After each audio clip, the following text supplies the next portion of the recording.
everyone. I'm Dr. Rebecca Chow. And I'm Pastor Bill Gepford. And we're talking about embarrassment. Embarrassment. I love it. So I can think of a lot of times that I probably should have been more embarrassed than I was in life. I was wondering if embarrassment is something that you can tap into that much. You make enough mistakes after a while, right? But I was thinking about a time in, I think I was in middle school. And I was in church choir. I've been told 3 times by 3 different choir directors that I have maybe other gifts than church choir. I'm not very melodious when it comes.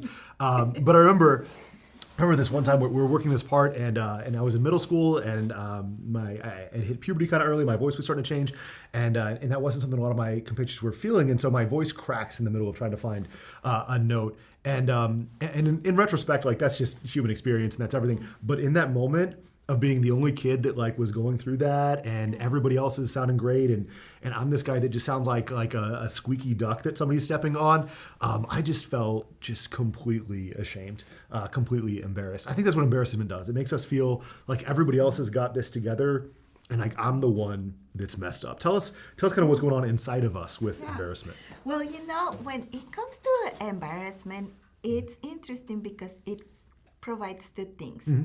Different to any other feelings. Mm-hmm. One of them is a physical reaction to action. Mm-hmm. So, for example, having our faces get red, or feeling sweaty, or feeling just, and then that leads into a reaction, which is, let me just disappear. Mm-hmm. I don't want to go. So it creates an action state and also a shutdown state. Mm-hmm. And what happens with that is once we tap into embarrassment, a lot of the times it keeps us captive, because then it comes into that whole entire thing. It's like an information highway into a sense of self. See, embarrassment sometimes when we're in our teen years has the purpose of allowing us to have action and shutdown.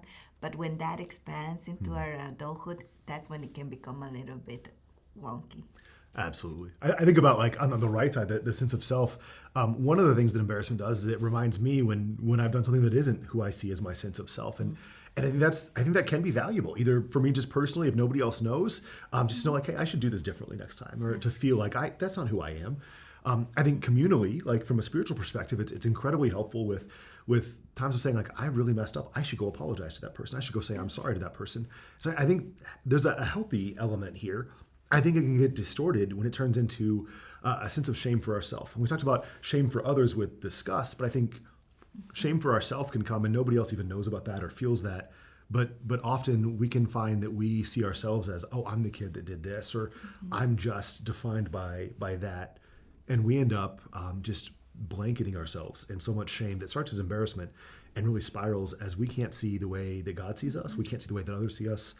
We only see us as defined by the worst moment in us. Yeah.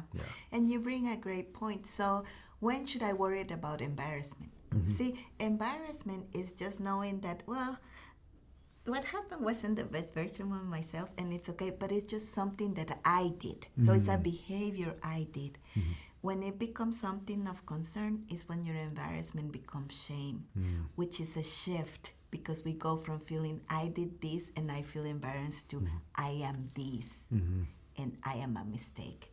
See, embarrassment can be a great social misstep. Oh, I can't believe this happened to me.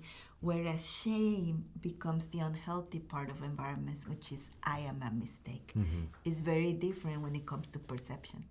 I love that shift from, this happened to I am a mistake. It makes me think of this story in Scripture in Luke 8.